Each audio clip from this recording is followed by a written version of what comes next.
আসসালামু আলাইকুম প্রিয় শিক্ষার্থী। আজকের এই পর্বে আমরা বাংলাদেশ ও বিশ্ব পরিচয় নবম দশম শ্রেণীর যে আমাদের হচ্ছে তৃতীয় অধ্যায়ের বোর্ড কোশ্চেন আলোচনা করব। তো যারা হচ্ছে 2025 সালে এসএসসি পরীক্ষার্থী ছিল তারা হচ্ছে দেখো আমাদের কুমিল্লা বোর্ডের যারা একটা প্রশ্ন এসেছিল কুমিল্লা বোর্ড 2025 কোশ্চেন নিয়ে আলোচনা করব। তো আমরা একটু কোশ্চেনটা দেখি। দেখো আমরা একটু প্রথমে উদ্দীপকটা দেখি। আচ্ছা, উদ্দীপকে কি বলতেছে যে আমাদের একটা কি এই যে সূর্য, এটা হচ্ছে কি সূর্য। তো সূর্য থেকে আমাদের হচ্ছে কি কয়টা চারটা কক্ষপথ দেওয়া আছে। তো আমরা জানি সূর্য থেকে প্রথম গ্রহের নাম হচ্ছে কি জানে আমরা, যে প্রথম গ্রহের নাম হচ্ছে কি এখানে বুধ। তারপরে এটা আমাদের দ্বিতীয় কক্ষপথ, এটা হচ্ছে আমাদের কি বুধ। তারপরে এটা হচ্ছে আমাদের দ্বিতীয় গ্রহ হচ্ছে শুক্র। তারপরে এটা হচ্ছে আমাদের কি পৃথিবী। পৃথিবী আর এটা হচ্ছে কি আমাদের বুধ শুক্র পৃথিবী, আর এটা হচ্ছে কি আমাদের মঙ্গল গ্রহ। তো দেখো এটা হচ্ছে আমাদের কি মঙ্গল গ্রহ। তো আমাদের চারটা কক্ষপথে চারটা গ্রহ, বুধ শুক্র পৃথিবী মঙ্গল। এরপরে আমাদের ক নম্বর কোশ্চেন বলতেছে যে অপসূর কাকে বলে। তো অপসূর বলা মানে কাকে বলে বলার আগে আমরা হচ্ছে জানবো যে অপ মানে কি। আচ্ছা, এই যে অপ মানে হচ্ছে কি দূরে, অপ মানে কি বলতেছে যে দূরে, আর সুর মানে হচ্ছে কি সূর্য। তো দেখো যে সূর্য যখন পৃথিবী থেকে আমাদের দূরে অবস্থান করে তা সেটাকে আমরা বলতেছি কি অপসূর। তাহলে কি অপ মানে হচ্ছে কি দূরে, আর সুর মানে হচ্ছে কি সূর্য। আচ্ছা, আমাদের আরেকটা ছিল যে অনুসুর। কি ছিল? অনুসুর ছিল। অনুসুর ছিল। তো অনুসুর মানে কি ছিল যে অনু মানে হচ্ছে কি কাছে, আর সুর মানে সূর্য। তো মানে কি সূর্য যখন পৃথিবীর কাছে অবস্থান করে সেটাকে আমরা বলছি অনুসুর, আর যখন দূরে অবস্থান করে তখন সেটাকে আমরা কি বলতেছি অপসুর বলতেছি। তো দেখো আমরা হচ্ছে এখন ক নম্বর কোশ্চেনটা পড়ি। যে বলতেছে যে প্রতি বছর জুলাই এর 2 থেকে 4 তারিখে সূর্য পৃথিবী থেকে যখন সবচেয়ে দূরে অবস্থান করে তাকে অপসূর বলে। আমাদের পৃথিবী থেকে কি আমাদের এই পৃথিবী থেকে সূর্য যখন অনেক দূরে অবস্থান করে সেটাকে আমরা বলতেছি কি অপসূর বলতেছি, আর যখন কাছে অবস্থান করবে তখন সেটা আছে কি অনুসূর। ঠিক আছে, এরপরে আমাদের খ নম্বর কোশ্চেনটা বলতেছে যে আন্তর্জাতিক তারিখ রেখার প্রয়োজন কেন ব্যাখ্যা করো। তো দেখো যখন আমাদের এই আন্তর্জাতিক তারিখ রেখার প্রয়োজন কেন ব্যাখ্যা করতে দিবে তখন আমাদের প্রথমত আন্তর্জাতিক তারিখ রেখা কাকে বলে আমরা এই সংজ্ঞাটা প্রয়োগ করব। ঠিক আছে, কি দিব? আমাদের সংজ্ঞাটা দিব। এখন আমরা একটু দেখি আন্তর্জাতিক তারিখ রেখা কাকে বলে। তো দেখো আমরা বলতেছে প্রথমত যে সঠিক সময় নির্ধারণে আন্তর্জাতিক তারিখ রেখার ভূমিকা অপরিসীম। কি বলতেছে? যে সঠিক সময় নির্ধারণে আন্তর্জাতিক তারিখ রেখার ভূমিকা অপরিসীম। বলতেছে কোনো নির্দিষ্ট স্থান থেকে পূর্ব বা পশ্চিমে। এখন দেখো আমাদের এটা হচ্ছে কি যে মনে করো যে আমাদের এটা পৃথিবী, এটা হচ্ছে আমাদের মূল মধ্যরেখা। এখন দেখো এই মূল মধ্যরেখা থেকে মনে করো যে আমাদের একটা নির্দিষ্ট স্থান, তো নির্দিষ্ট স্থান থেকে পূর্ব বা পশ্চিমে দীর্ঘপথ ভ্রমণ করার পর দেখো এই যে এখান থেকে মনে করো যে এখান থেকে তুমি ভ্রমণ করতে করতে করতে এই 180 ডিগ্রি দ্রাঘিমা আসলাম, এই 180 ডিগ্রি দ্রাঘিমা এখানে। তো 180 ডিগ্রি দ্রাঘিমা মূলত হচ্ছে কি যে 180 ডিগ্রি দ্রাঘিমা মূলত পূর্ব পশ্চিম কোনোটাই না, আমাদের দুইটাকেই বোঝায়। 180 ডিগ্রি দ্রাঘিমা পূর্ব নাও পশ্চিমও না, মানে এক্সাক্ট কোনো না, এটা হচ্ছে আমাদের দুইটা স্থানকে বুঝাইতেছে। তো বলতেছে ভ্রমণ করার পর সময় স্থানীয় সময়ের পার্থক্যের সঙ্গে সপ্তাহে দিন ও বার নিয়েও গরমিল হয়। দেখো দিন ও বার নিয়ে গরমিল হয় কিভাবে? যখন তুমি এখান থেকে 180 ডিগ্রি দ্রাঘিমা অতিক্রম করবা তখন দেখো 180 ডিগ্রি দ্রাঘিমা অতিক্রম করলে প্রায় 12 ঘন্টা সময়ের ডিস্টেন্স হয়। তো 12 ঘন্টা তুমি মনে করো যে এখানে দিন, তো মনে করো যে এই যে এখানে স্থান থেকে তুমি দিনে বেরোলা, দিন 10টা, দিন কত দিন হচ্ছে রবিবারের দিন 10টায় বেরোছো, এখানে গিয়ে দেখতেছো রবিবার দিন 10টা, তার মানে কি তুমি এখান থেকে এখানে চলে আসলো আবার দিনে এসছে। মানে কি একটা যে সময় এবং বারের গরমিল হয়, তো এই সময় বারের গরমিল দূর করার জন্য আমাদের আন্তর্জাতিক তারিখ রেখাটা ব্যবহার করা হয়েছে। এখন আমরা একটু পড়ি।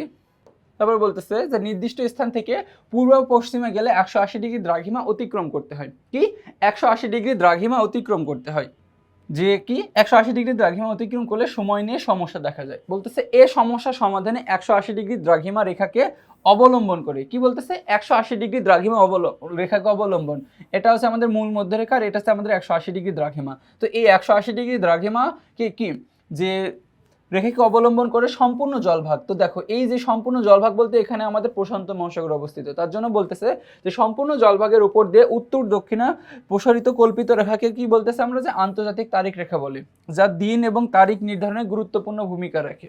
এরপর আমাদের গ নম্বর কোশ্চেনটা কি বলতেছে। আচ্ছা, আমাদের গ নম্বর কোশ্চেনটা কি বলতেছে আমরা একটু দেখি।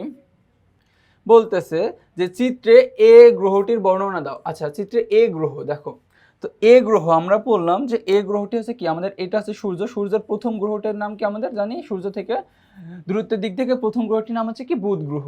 এখন আমাদের বুধ নিয়ে হচ্ছে কি আলোচনা করতে হবে। এখন আমরা একটু দেখি।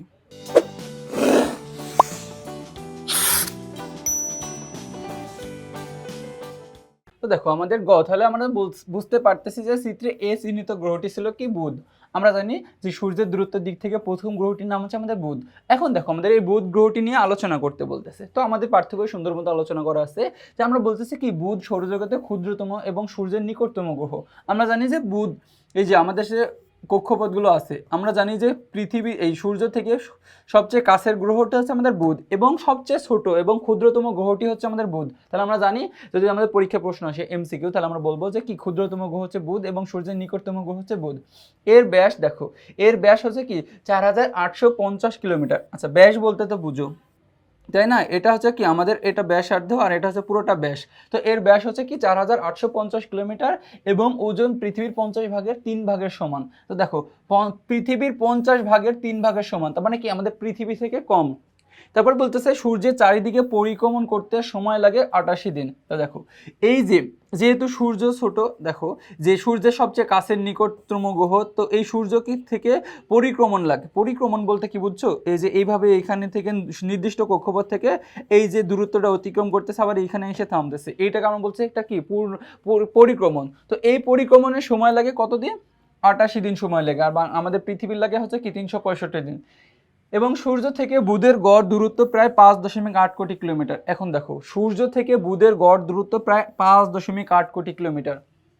আমাদের বোঝাইতেছে যে এটা হচ্ছে আমাদের সূর্য, এই সূর্য থেকে আমাদের প্রথম কক্ষপথ এটা হচ্ছে আমাদের বুধ, এখান থেকে এটার দূরত্ব হচ্ছে প্রায় 5.8 কোটি কিলোমিটার। তারপরে বলতেছে বুধের কোনো উপগ্রহ নেই। তো আমাদের জানি যে একমাত্র গ্রহ উপগ্রহ বুধ হচ্ছে, তার যার কোনো কি উপগ্রহ নেই। এবং সূর্যের নিকটতম গ্রহ বলে এর তাপমাত্রা অত্যধিক। আমরা জানি যে সূর্যের নিকটতম সবচেয়ে কি কাছের গ্রহ, তাহলে যেহেতু কাছের গ্রহ তাহলে কি আমরা জানি যে সূর্যের তাপমাত্রা প্রায় 5700 ডিগ্রি সেলসিয়াস। কত? 5700 ডিগ্রি সেলসিয়াস, 57,000 ডিগ্রি সেলসিয়াস। তো 57,000 ডিগ্রি সেলসিয়াস হওয়ার কারণে আমরা জানি যে যেহেতু আমাদের বুধ গ্রহটা একদম সবার কাছে অবস্থিত, তার জন্য কি এর তাপমাত্রা অত্যাধিক বেশি। তারপর বলতেছে বুধের ভূত্বকে সমতল ভূমি সহ কি অসংখ্য গর্ত ও পাহাড় লক্ষ্য করা গিয়েছে। বলতেছে বুধের আয়তন প্রায় কত? দেখো 74,800.000 হচ্ছে কি বর্গ কিলোমিটার। তারপরে বলতেছে যে এখন আমাদের বলতেছে যে চিত্রে দেখা যাচ্ছে এই গ্রহটি হচ্ছে কি সূর্যের অধিক কাছে। আমরা বুঝতে পারতেছি যে সূর্যের অধিক কাছে আমাদের এমন ছিল, তাই না? এটা হচ্ছে আমাদের কি, এটা হচ্ছে আমাদের সূর্য ছিল আর এটা প্রথম কক্ষপথে গ্রহটা ছিল, তার আমি বলতেছি কি অধিক কাছে, যা বুধের বৈশিষ্ট্য। তাই বলা যেতে পারে যে চিত্রের এই গ্রহটি হচ্ছে কি আমাদের বুধ। এরপরে আমাদের ঘ নম্বর কোশ্চেনটা কি বলতেছে আমরা একটু দেখে আসি। দেখো ঘ নম্বর কোশ্চেনটা বলতেছে যে চিত্রের বি এবং সি গ্রহগুলোর মধ্যে কোনটি মানুষ বসবাসের জন্য কি উপযোগী, যুক্তি দাও। এখন আমাদের কি বি ও সি গ্রহটি দেখি একটু। তো বি ও সি গ্রহটি হচ্ছে কি আমাদের বি, দেখো এটা আমাদের বুধ, এটা শুক্র, তার মানে এটা হচ্ছে আমাদের কি পৃথিবী, এটা আমাদের যেহেতু তৃতীয় কক্ষপথ তার মানে পৃথিবী, আর এটা হচ্ছে কি মঙ্গল। তো দেখো আমরা জানি যে এই দুইটার মধ্যে পৃথিবী এবং মঙ্গলের মধ্যে আমাদের হচ্ছে কি এই পৃথিবীতে মানুষ বসবাসের একমাত্র উপযোগী। তাহলে আমাদের কোশ্চেনটা কি বলতেছে, কোশ্চেনটা বলতেছে যে চিত্রে বি এবং সি গ্রহগুলোর মধ্যে কোনটি মনুষ্য বসবাসের উপযোগী, যুক্তি দাও। তো আমরা একটু দেখি। তাহলে কি আমরা প্রথমে লিখবো যে চিত্রের বি চিহ্নিত গ্রহটি হচ্ছে কি পৃথিবী। আমরা কি বলতেছি, বি চিহ্ন গ্রহটি হচ্ছে পৃথিবী এবং সি চিহ্নিত গ্রহটি হচ্ছে কি আমাদের মঙ্গল গ্রহ। দেখো আমাদের কি সি চিহ্নিত গ্রহটি হচ্ছে মঙ্গল। এখন বলতেছে যে পৃথিবী ও মঙ্গলের মধ্যে পৃথিবীতে মনুষ্য বসবাসের উপযোগী। পৃথিবী সূর্যের তৃতীয় নিকটতম গ্রহ। আমরা জানি যে পৃথিবী হচ্ছে সূর্যের কত তৃতীয় নিকটতম গ্রহ। এটা হচ্ছে আমাদের কি বুধ শুক্র পৃথিবী, এই তৃতীয় নিকটতম গ্রহ হচ্ছে আমাদের কি পৃথিবী, যার আয়তন হচ্ছে কত, দেখো আমরা জানি প্রায় 51 কোটি, দেখো 51 কোটি 10,400,000 কত 22 বর্গ কিলোমিটার। এবং বলতেছে সূর্য থেকে পৃথিবীর গড় দূরত্ব প্রায় 15 কোটি কিলোমিটার। আমরা দেখছিলাম যে একটু আগে যে এই সূর্য থেকে বুধ গ্রহের দূরত্ব কত ছিল, 5.8 কোটি কিলোমিটার ছিল। আর আমাদের পৃথিবী হচ্ছে কি তৃতীয় নিকটতম গ্রহ। তো দেখো এই তৃতীয় নিকটতম গ্রহর এই অবস্থান এখানে। তো তৃতীয় নিকটতম গ্রহ হওয়ার কারণে আমরা বলতেছি কি সূর্য থেকে পৃথিবীর অবস্থান হচ্ছে কি প্রায় 15 কোটি কিলোমিটার দূরে। পৃথিবী 365 দিন 6 ঘন্টা 6 ঘন্টা 48 মিনিট এবং 47 সেকেন্ডে পৃথিবীকে একবার কি করে প্রদক্ষিণ করে। তো দেখো প্রদক্ষিণ বলতে কি বোঝাইতেছে, মনে করো যে এটা আমাদের কক্ষপথ, তো এটা আমাদের হচ্ছে এটা সূর্য, এটা হচ্ছে পৃথিবীর কক্ষপথ। তো এই পৃথিবীটা এই যে এখান থেকে একবার প্রদক্ষিণ করতে, কি বললাম যে প্রদক্ষিণ করতেছে। আচ্ছা, এটা যে পরিক্রমণ একবার প্রদক্ষিণ করতে, এই যে এখান থেকে এইখানে যে পরিক্রমণ করতেছে, এই পরিক্রমণ করতে পুরো আমাদের হচ্ছে কি এই যে এখান থেকে এইখানে আসতে যে সময় লাগতেছে, এই সময়টাকে আমরা বলতেছি কি যে 365 দিন 48 মিনিট 47 সেকেন্ড একবার সময় লাগে।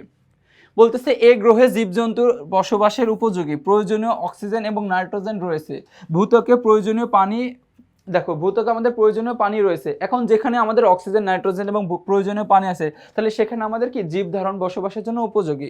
এরপরে বলতেছে যে অন্যদিকে, আচ্ছা অন্যদিকে কোন গ্রহটি ছিল, অন্যদিকে হচ্ছে মঙ্গল গ্রহ ছিল।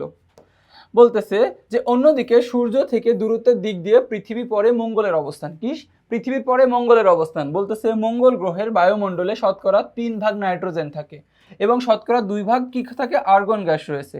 বলতেছে শতকরা 3 ভাগ কত থাকে নাইট্রোজেন এবং শতকরা 2 ভাগ কি থাকে, আর্গন গ্যাস রয়েছে। এছাড়াও এই গ্রহে পানির পরিমাণ অনেক কম। কি বলতেছে যে এই গ্রহে পানির পরিমাণ অত্যধিক কম আছে, তো কি বেঁচে থাকার জন্য আমাদের অবশ্যই পানির প্রয়োজন, আর এখানে কি প্রাণীর পরিমাণ অনেক কম আছে। বলতেছে পৃথিবীর তুলনায় মঙ্গল অনেক ঠান্ডা। আমরা বলতেছি কি, আচ্ছা পৃথিবীর গড় তাপমাত্রা প্রায় আমাদের হচ্ছে কত, যে 17 না আমাদের হচ্ছে কি 11 দশমিক কত ডিগ্রি সেলসিয়াস, যাই হোক, কিন্তু বলতেছে যে মঙ্গল অনেক ঠান্ডা।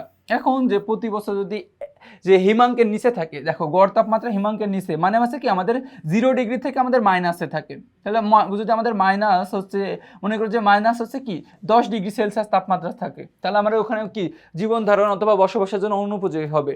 বলতেছে এখানে জীবন ধারণ অসম্ভব। তাহলে বলতেছে যে তাই বলা যেতে পারে কি উদ্দীপকে উল্লেখিত 2টি গ্রহের মধ্যে বি গ্রহ অর্থাৎ পৃথিবী কি মনুষ্য বসবাসের জন্য উপযোগী। তো দেখো এরই মাধ্যমে আমরা কি এই যে কুমিল্লা বোর্ড 2025 কোশ্চেনটি আলোচনা করলাম। পরবর্তীতে তোমাদের সাথে আবার দেখা হবে, ততক্ষণ পর্যন্ত তোমরা সুস্থ থাকো, ভালো থেকো, আসসালামু আলাইকুম।